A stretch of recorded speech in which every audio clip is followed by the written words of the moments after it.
Pero hay otras cuestiones en nuestro escrito, quizá alguna con un título algo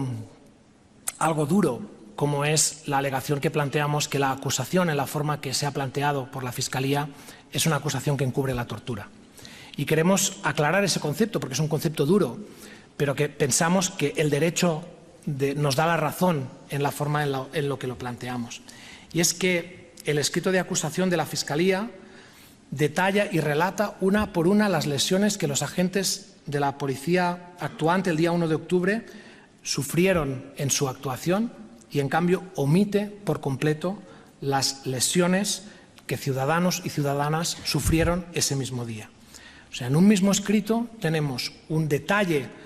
exhaustivo en relación a unos lesionados y, en cambio, a otros lesionados, a los ciudadanos que ese día estuvieron en los colegios electorales, se dice que eran numerosos, pero que la cifra está manipulada y magnificada.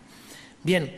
nosotros pensamos que esta actitud de la Fiscalía, este planteamiento de cercenar la realidad y solo contar una parte de la realidad, no se corresponde con el papel de la Fiscalía en un procedimiento penal, sobre todo cuando la Fiscalía dispone de los datos. Es más, probablemente los únicos que tienen los datos sobre cuántos lesionados hay esparcidos en todas las causas que existen en los juzgados catalanes es probablemente la Fiscalía. Y, por lo tanto, pensamos que la actitud mínima en esa obligación que tiene la Fiscalía de emparar a todas las víctimas del delito es la de consignar esos datos de heridos para que también puedan resultar como hechos probados en la sentencia que se dicte en este procedimiento. Todo ello sin olvidar que el Alto Comisionado de Naciones Unidas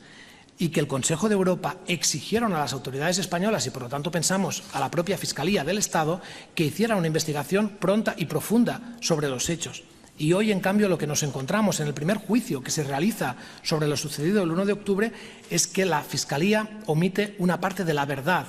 La verdad siempre es muy relativa, pero como mínimo la verdad procesal, la que consta en los expedientes de los juzgados. Y, por lo tanto, también en esa perspectiva, para tutelar ese derecho fundamental a la integridad física, a la prohibición de tortura del artículo 3 del Convenio Europeo de Derechos Humanos y, sobre todo, la tutela judicial efectiva de aquellas personas que se ven sometidas a un juicio, como mi representado, en el que se van a discutir estos hechos, pero solo con la mitad de la información encima de la mesa, entendemos que esa acusación no debe continuar o no puede mantenerse en los términos en los que ha sido formulada por la Fiscalía.